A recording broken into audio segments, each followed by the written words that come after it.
Right. Okay. I see what you mean. Yeah, because I get sometimes it like bleeds through the wall. He's like, "Fuck!" I'm like, okay. But I told him to try to refrain from doing that.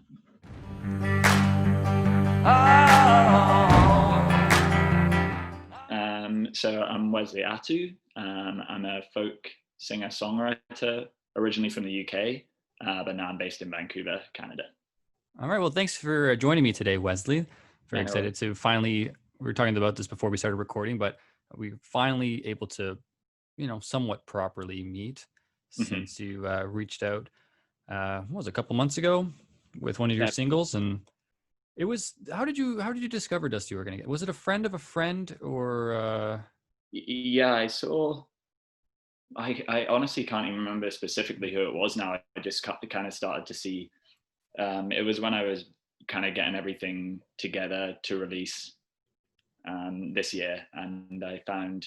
So I was just researching like Canadian specific like blogs and different playlisters and stuff like that, and I just came across yours through other musicians in Vancouver. Cool. That's nice to hear. Yeah. Mm-hmm. Through the grapevine, especially out Vancouver, because so you're currently based there right now, but I know that you actually lived in Toronto for a couple of years, and Mm-hmm. before that, obviously you're from the UK, and you said I already forgot the name of the town. Great Yarmouth. Great Yarmouth, yeah. But in between Great Yarmouth and Toronto, you were traveling around like Asia, the Middle East, Australia, even and stuff too. So Mm. how did you go from traveling around the world and then ended up in Toronto? Like, what was your kind of thought process for that? But I mean, there's a huge story, but I'll keep it condensed, I guess. Take it as long as you want. Don't worry. So when I was living in the UK up until I was like 16, 17, Mhm. and then my family moved to Dubai. Oh, So wow. we moved there, and I kind of finished school there. Yeah. Up until then, I'd never really moved anywhere. Like we'd lived in our kind of in my hometown like our whole life. Same with my parents. So we moved to Dubai, and I kind of had like I guess, a bit of a taste for traveling around and seeing like a different part of the world. Yeah. So that kind of inspired a move to work in some other countries and kind of see what else was out there. Did you have like So kind of odd jobs and stuff while you were traveling around? yeah, so I mean, we went from Dubai. I was at school, then I moved back to the UK to save some money, Hmm. and then I went to Australia and I did like a 1 year visa there. So when I was in Australia, I just kind of worked and traveled around. Um, yeah, I don't know, tons of different jobs, a lot of like coffee shop jobs, Yeah. serving jobs, that kind of thing, and farm. I worked on a farm, like some Oh, random, that's kind of really cool. Like in the um, outskirts, like the boonies, as you might say. Yeah. yeah, yeah, I guess so. It was like I picked bananas, which was definitely an interesting experience. Um, I didn't know bananas grew in Australia. That's kind of oh, it's like a massive, yeah, kind of northern in or yeah, kind of northeast inland a little bit. It's cool. like a huge industry. It's hard. I was Oh, yeah. very shocked. Yeah, you kind of have to pick these huge bunches, and they weigh like as much as me, and Oh, geez. it's kind of, You never really think about that sort of thing when you're eating a tiny little banana, but I know. Yeah. anyways, So yeah. So you're traveling around Australia, not to. yeah, kind of random stuff like that. Then so I was traveling around Australia. I met a friend while I was there, or I met a lot of people while I was there. But one person I stayed um, in touch with the whole way, and me and her ended up traveling down the east coast of Australia together, and then went separate ways. And she went back home. She was from Scotland, and then we just kind of decided to meet up and travel around Southeast Asia when I was finished the year in Australia. So then we flew, met up there, traveled around Southeast Asia, Yeah. and then I moved back to Dubai to work and look for somewhere else I could go on a visa kind of situation so that I could do the same thing as I did in Australia. And Canada Oh, sweet. Okay. became that place. So yeah, we honestly didn't even really research a ton. Um, yeah, I didn't really know what to expect. But was it a good first impression, at least when you showed up? oh, it was great. We're still here like 5 years later, so it really Yeah. kind of, yeah, definitely made an impression. And so we moved. So I was in Dubai for 2 more years, and then we got like a work and holiday visa in Canada, and we were trying to decide where to go, and we settled on Toronto first. So I went with that same friend that I'd met in Australia, Mhm. and then we arrived in Toronto. We stayed on the Danforth at Yeah, nice a East End. hostel. There's a place called the Only, or it's like the Only Cafe, and then above it's like a bar and cafe, and there's a hostel above there. Oh, cool. Yeah, so we stayed there for a while, and then I met my girlfriend there actually. So we, Oh, plot twist. Yeah. yeah, yeah, plot twist. I thought you were gonna say the friend that you've been traveling with. I was No, was no, waiting no, for no, that one to unravel, but no, then you met your no, no, girlfriend no. there. Okay, cool. No, we're still good friends. She moved out to Vancouver as well with her partner. Oh, right on. So yeah, it was kind of just all, I guess, aligned in that way. Um, so then me and my partner moved out here to Vancouver after we were in Toronto for a year. She's from Hamilton. Oh, okay. So yeah, we moved out here. I guess we've been here 3-4 years now. Was there any reason for going to the West Coast, or just to be around like a different, beautiful part of Canada? Yeah, initially I only had 2 years on my visa, so I wanted to just see the country. Like I didn't expect to be staying here really at that point in time. I was just figured we would have the visa, see as much of the country as I could, and then it would be kind of on to the next place. But was there any sorry, but is there anywhere you've been in Canada that you've enjoyed the most? I mean, probably Vancouver. I love it here. Like I loved Toronto. We had an amazing time there. Like we had such a good group, and it's kind of impossible to compare them. They're such different places. It just really depends what you want. Yeah. From a place. And I guess at that time we were like, I don't know. It's a lot more nightlife in Toronto. Mm-hmm. That kind of thing. So if you're looking for that kind of hustle and bustle, big city vibe, then it was great. But it's kind of nice to have the change of pace on the West Coast. It's very, very different to anywhere else I've lived for sure. Oh, that's awesome. Well, actually, this is very fitting, kind of fitting segue, because the first song that you sent me was Where Do We Go From Here, which is also the title of your new EP that's coming out. And you mentioned that the song itself is about, kind of being caught in that in between of wanting stability, but wanting to, move around and see more places and stuff like that. So how, I guess, your time in Canada, is that kind of like the stability part of that? And then, before, moving around and traveling around is kind of the other side of your inspiration for that song? Is that kind of where it all came from? Yeah. That's pretty bang on, to be honest. It was kind of one of those, that song feels like a segue in my life, I guess. Oh, nice. Yeah.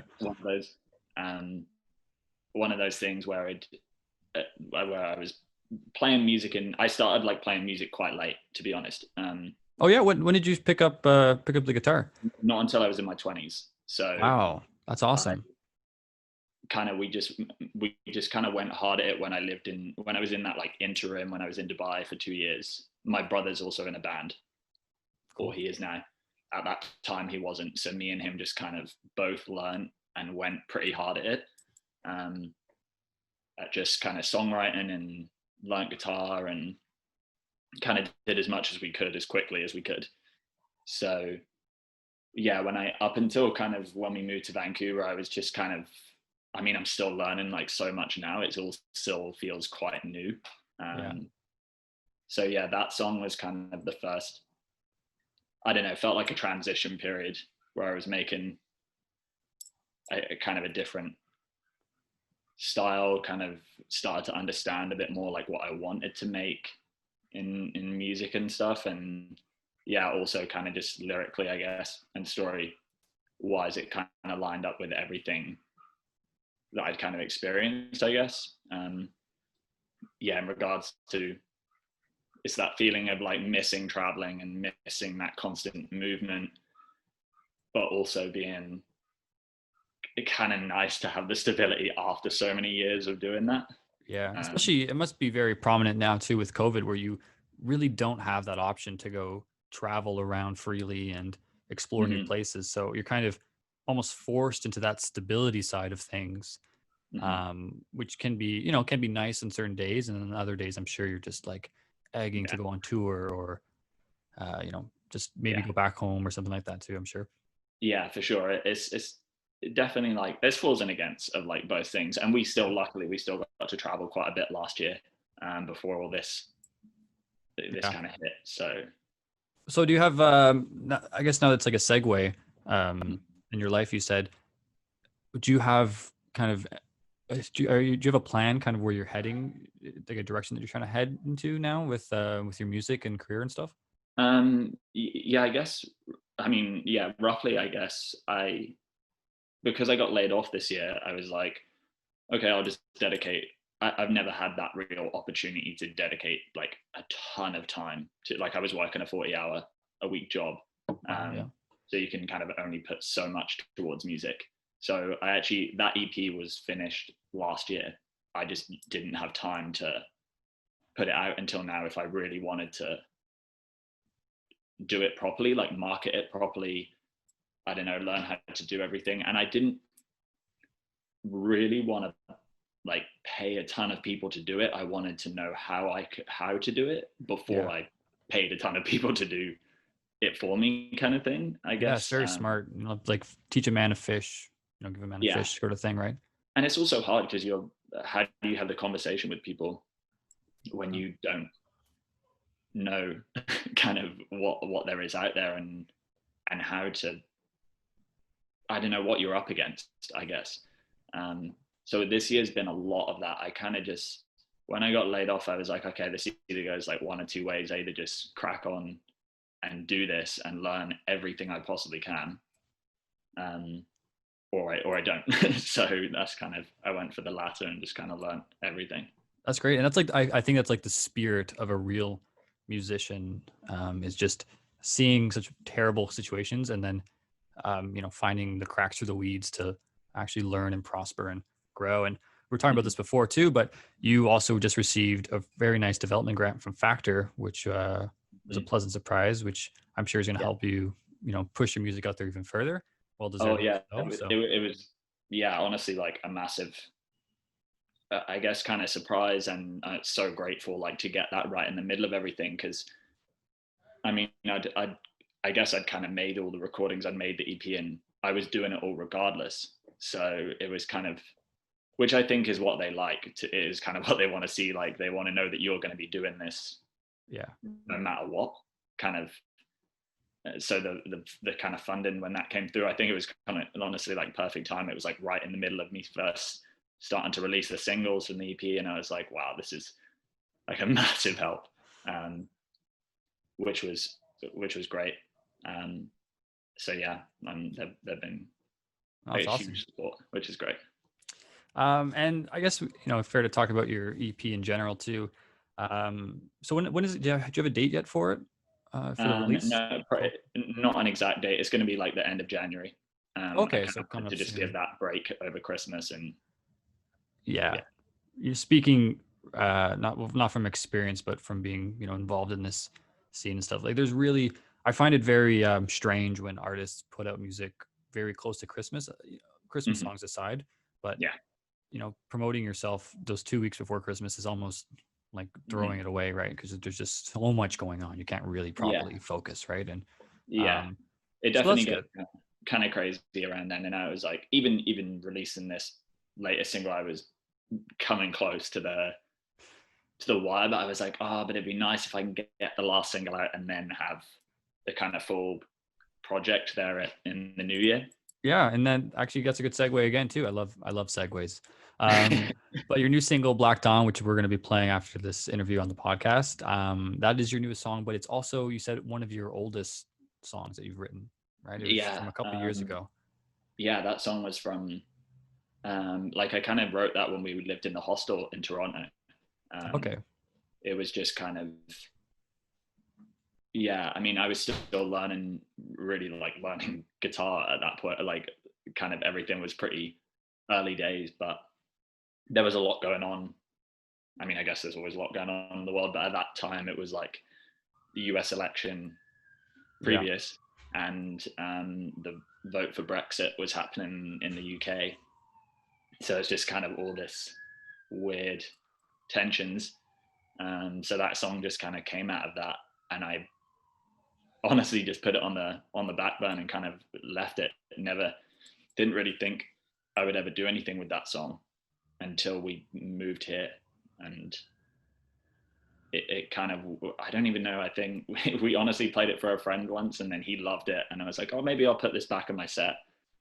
And I started to put it back in my set, and then it's just like, actually, I really like this song. So when it came to recording the EP, it was kind of just felt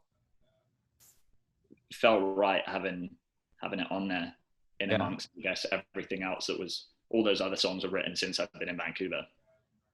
So it was kind of like, this EP is like a transitional period. Feels right to have something Kind of come full circle. Yeah. Yeah. And it's very fitting too, because like you said, it's from like the 2016 Brexit situation and US election. And then, 4 or 5 years later, that stuff's happening again. Mm-hmm. Like it's this exhausting cycle of stuff.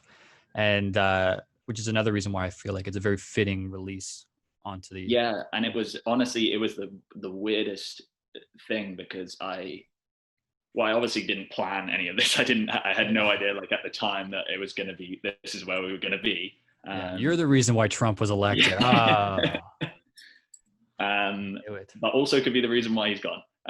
So we, yep. Yeah, it was kind of just funny how it timed out that way. And I had the song, I knew I was going to release it third, but when I eventually submitted it for like distribution, it arrived in, if you're using like the Spotify for artist side, it kind of arrives in there, so you can pitch the song to their like editorial playlist.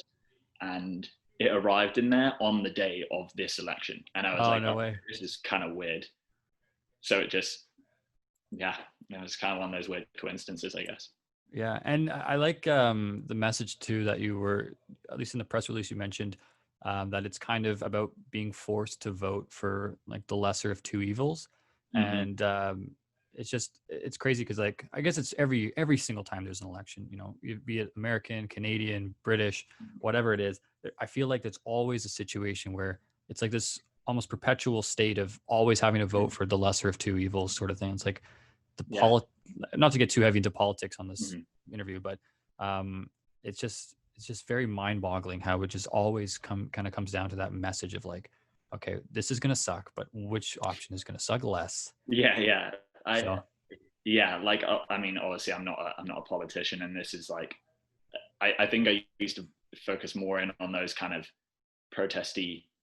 I mean, I learned like guitar. I learned from like that old, like, I mean, I'm sure so many guitar players do, but from like the Bob Dylan-esque thing. So it's kind of used to be a lot more in my songs. So that's why that kind of older one is still there.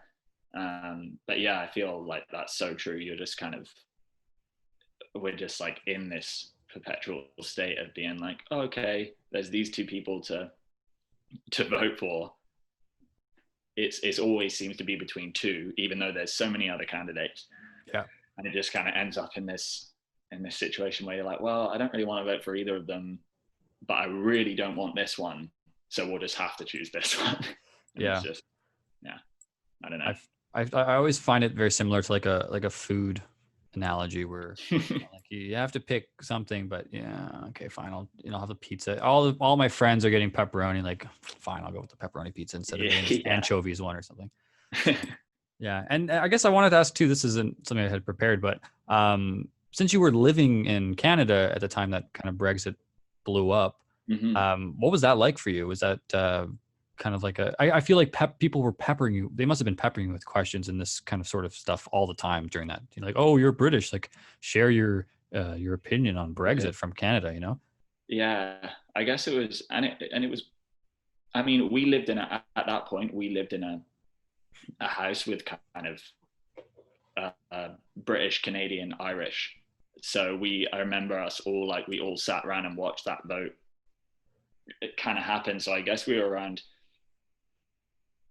I don't know, like people from back home and stuff as well at that time. But it was just kind of, I don't know, it feels like a bit surreal now. And we were also getting so much of the US stuff, like election happening at the same time, which I honestly knew nothing about at that time, because this is my first time in North America. When we moved to Canada, I'd never been to the States before. So, and I also haven't lived in England in like 10 years now, which is crazy. Oh, wow. But it's also I can only say so much on it. I only have what I'm reading or what family and friends are kind of talking about back home. I don't really, it's kind of weird now. I'm not like on the ground experiencing it anymore. And actually, I'm kind of curious too, that comparison, because like you said, you haven't lived in the UK in 10 years, but you kind of lived around a lot of different spots. And I'm always curious because in Canada, we have we almost get drowned out by American politics, even like the stuff that's going on in Canadian politics. I always get very annoyed by this, is there's so much happening within Canadian politics that we should be aware of, but it almost gets drowned out absentmindedly by American politics on TV and the media, whatever. And I'm kind of curious, like, does that happen elsewhere too? Like, is it also happening in the UK where like stuff just gets bombarded, or it kind of takes over the mainstream, or is it just like, maybe the situation just living above from them? Yeah, I don't know. Like, definitely the US stuff is always everywhere. Yeah. I think it's just, I mean, they're just culturally such a huge influence on the rest of the world, I guess. But you guys are in a unique situation, like here in Canada, I would say, where you are like, I guess nowhere else really has that next door neighbor kind of, like you're connected by it. The land's connected. It's just kind of, that weird situation where you guys are just so chilled, and it's like such a different, it kind of is just wildly different to somewhere that is so close. But yeah, I don't really feel like, I feel like everywhere else kind of their own country's news dominates, but the US definitely always is always kind of impacting everywhere. Yeah, I like to think of it like as I guess, not geographically, but in my mind, it's like a basement flood where you just can, like, it just seeps into your foundation. You're like, oh God, darn it, again. But yeah. But actually, I wanted to, get back to talking about your actual music and stuff too. And do you feel that since you learned guitar basically while you're in Canada, and I was listening to it myself too, and like you can definitely, your accent disappears when you sing, which is very interesting. Mm-hmm. And I do find it's very Canadiana. That's even a word. Like it is, it does feel very Canadian folk, and there's a certain characteristic to it, which is kind of interesting. But do you feel? Are you aware of that? Like, do you kind of feel like your musical influences are starting to come from being in BC and whatnot? Yeah, definitely. And they definitely will, I'm sure, in the newer things I'm recording. It's kind of weird because I never played music when I lived in England, even though I'm massively influenced by UK like music, and most of my favorite bands like are still obviously from the UK. Yeah. Who's your favorite band from the UK? I want to ask. That's like impossible. One, definitely in the top. I'm a massive Block Party fan. Yes, I love Block Party. I was a huge Libertines fan, like at the. Oh no, yeah, that's the thing. The Libertines. I'm sure there are people who like Libertines in Canada, but their music really didn't get scattered over here. Like I kind of stumbled upon them when I was a teenager by accident on YouTube. But right. The Libertines, I forgot about them. That's cool. Yeah, they were. I guess England still has such a great little spot of like very patriotic music, like, or I don't know, it's kind of like normally in a lot of those kind of indie rock kind of bands where the patriotism like kind of bleeds into the lyrics, and I always loved that. I've noticed there's a lot. You guys kind of have it too in like bands like the Arkells. I feel like that's kind of in a more modern band, they kind of have that. Comes to mind Tragically Hip too, in terms of Canadian. Tragically Hip, for sure. Like Arcade Fire even too. Which is cool. Yeah, and Arcade Fire was huge for us in the UK. Oh really? So, I could see that. I could see that. they headlined a festival that I went to years ago. So Glastonbury? no, I used to go to Reading Festival. Oh, Reading, yeah, that's cool. No, that's cool. Yeah, Canadian music coming into your music. That's very exciting. Oh yeah, with the guitar. Yeah, I guess like learning. I always knew that I sung with kind of a more of an American style accent. I don't know why, it just kind of came out that way. Yeah, it's very weird how that happens. Even it's why do people sound American when they sing? I know, I don't really know, and I don't talk that way, so it is pretty weird. I don't know why that happens. There'll be like certain words, I guess, in songs that are still very English. But yeah, definitely since I've lived here, it's great. I mean, the newer stuff I'm trying to like move towards after the EP, I guess, will be. I'm trying to go a little less folky. I'm kind of interesting. Okay. wanting to go more towards that indie rock, indie pop side of stuff, like, but still keeping the. Honestly, you're in the right part of Canada, I feel, for that kind of sound, because for the sound, there's like a little bit of folk seeping into the indie rock, like, bands like Hey Ocean and who else are from West Coast, or even, guys like Jordan Glass and his stuff too. Yeah, it's a nice great. mix. I'm blanking right now, but yeah, I think you're definitely. We're actually watching. I mean, I'm a huge Luca Fagali, if I'm saying his last name right, but I'm like a huge fan of his, and he's playing a show from his house today, so we're actually watching that later today, which is kind of nice. And I'm a huge Leif Volbeck fan. Yeah. That kind of, I don't know, it's like it's still got that folk element of like really strong songwriting, but moving into more of a modern sound, I guess, and that's kind of what I'm hoping to go towards, I guess. Oh, that's great. Yeah. Well, I'm very excited. Well, this new EP itself is a great. I think it's a great introductory to who you are as a musician and as a person, man. And it's got a very nice. It's such an easy listening sound, and like, where do we go from here? When you sent it to me, I was quite blown away by it too. It's such a. I always use this word, but it's very poignant to a certain extent.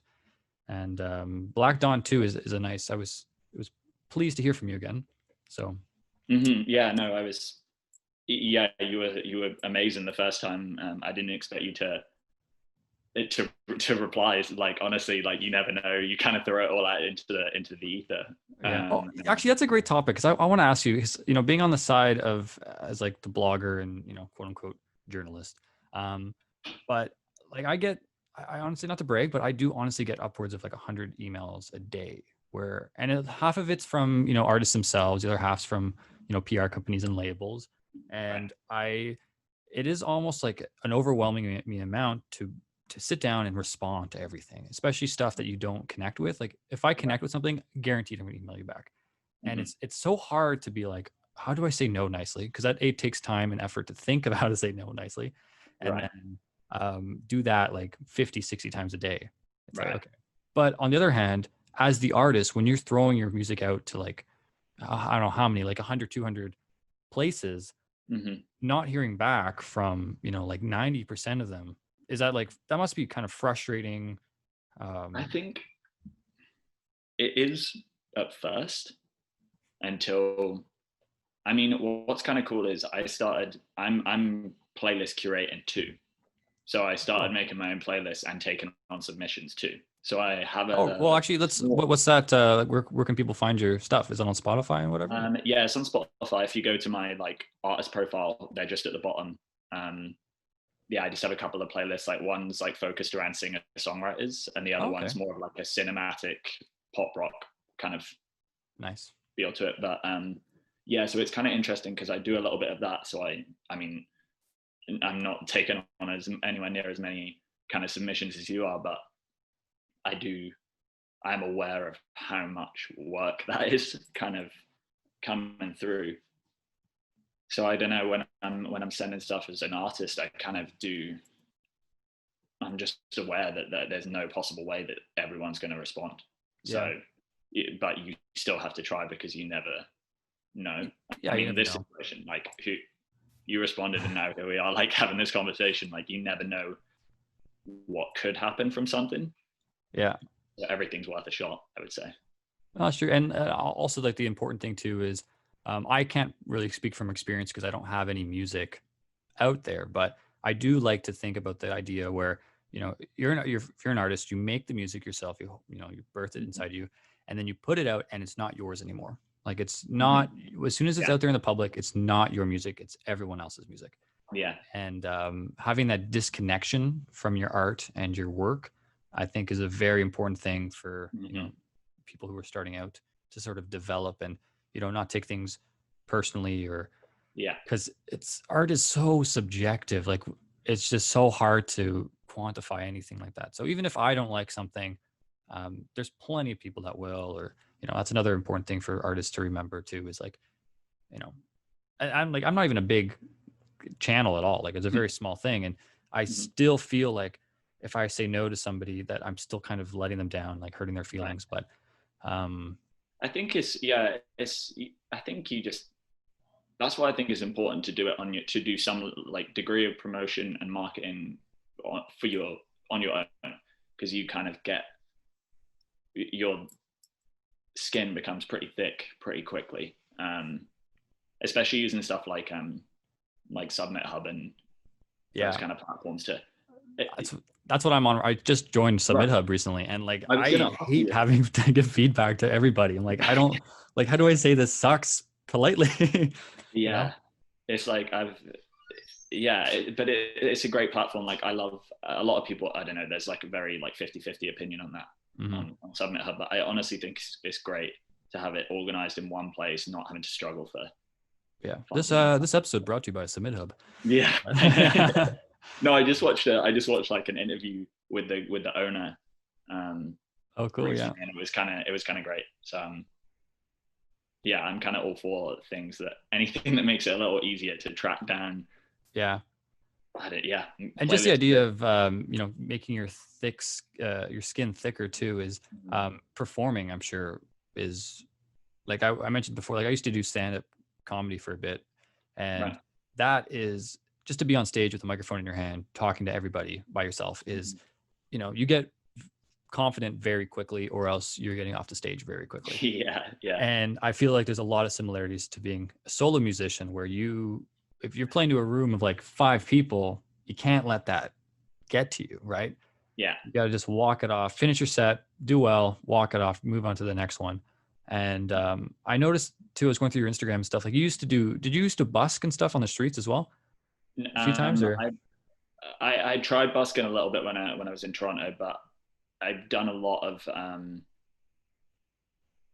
I guess you're right, what you were saying about solo musicians is so true, because you kind of don't have anyone else there to fall back on.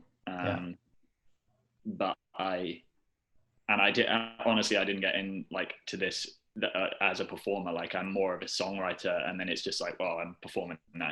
And so doing a lot of, I did some busking, but I did cover gigs like a lot, and I still do them. I kind of love them. For that aspect, for that, like, they really just help you, I don't know, just become comfortable as a performer, because you're often playing to rooms of people that haven't come to listen to you, or don't necessarily want to listen to you. Has anyone ever been like, kind of, I don't want to say in your face about it, but like brought it up to be the idea, either like as a heckler or, no, luckily not. Who's this guy? Like, get off the stage. No, that's never happened, luckily. That's good. But it's just like, I'm sometimes I don't know, it's just good to be aware, like, I'm aware that I'm there as more of a background music thing. But I think I like doing those sometimes, because they do give you a different kind of way to be comfortable in front of an audience, because there's not so much pressure in those gigs. And then when it comes back to being like a solo artist and stuff, when you're on stage, I've kind of just right now reminiscing about this feeling, but when you're like in that zone, it just, everything is so in the second of what you're doing that you can like feel the time moving with you, kind of thing. And I just I'm not sure if this is more of a question or more of a, a conversation starter, but like, I remember being on stage and, there's some moments where like the crowd is just laughing at your jokes and you're just kind of feeling like you're flowing with every single word. And I'm sure that's happened to you as a musician too, where you just are just so into what you're doing right now that it just feels like euphoric almost. We're like, this is the best. I'm never getting off the stage. Yeah, I mean, I've definitely had that like experience, and it's great because I didn't know that was there. I didn't know that was there to be like looked for, or I guess you're not looking for it. But yeah, it was kind of great. I love it. When you just kind of get lost in it a little bit, that's kind of what you do it for, I think. I think so. Well, hopefully you can get back out there and start performing live again soon, because it's been a long year without live music, I'm sure, for everybody involved, especially the artists. So. Yeah, it's definitely been a weird one. And I mean, I lost a bunch of gigs and stuff, but I played a lot of shows, like honestly, leading up to all this. Like that's kind of all I did in Vancouver before I was releasing and recording and everything. I just was like, I need to play shows. I need to meet people. I need to like be out there. And that's just kind of the hard thing about the great thing about traveling is, I mean, it's awesome. You get to meet loads of new people, but as a musician, you realize that it's actually quite crucial to be in one place. Because otherwise you're not part of a scene. Yeah. And I still think that's so important, like to be part of a scene. So that's kind of what I did when we first moved here, is just kind of played as many shows as I could. So having this year off from them has not been so terrible for me. Like, I mean, I'm getting to that point, I think, where I'm like, okay, it'd be nice to play. Yeah. Well, hopefully 2021, I have a good feeling for maybe not the first half of 2021, but I think by the fall, if everyone's smart and we, where we can get out of this and get back onto stages, because that would be, that's a missed feeling for sure. Oh, for sure. Anyway, so Wesley's new EP, Where Do We Go From Here, will be out in 2021, hopefully by the end of January. Keep your eyes out for that. You can find him on Spotify under Wesley Attew. Find his cool playlists and stuff like that too. And thank you very much, Wesley, for sitting down with me virtually. Yeah, thanks, man. I really appreciate you taking the time and just being so responsive to my music. Honestly, I really, really appreciate it. Oh, my pleasure, man. I enjoy your sound very much. So hopefully everyone else will agree with me as well. So thank you, Wesley. Thanks, dude. Oh.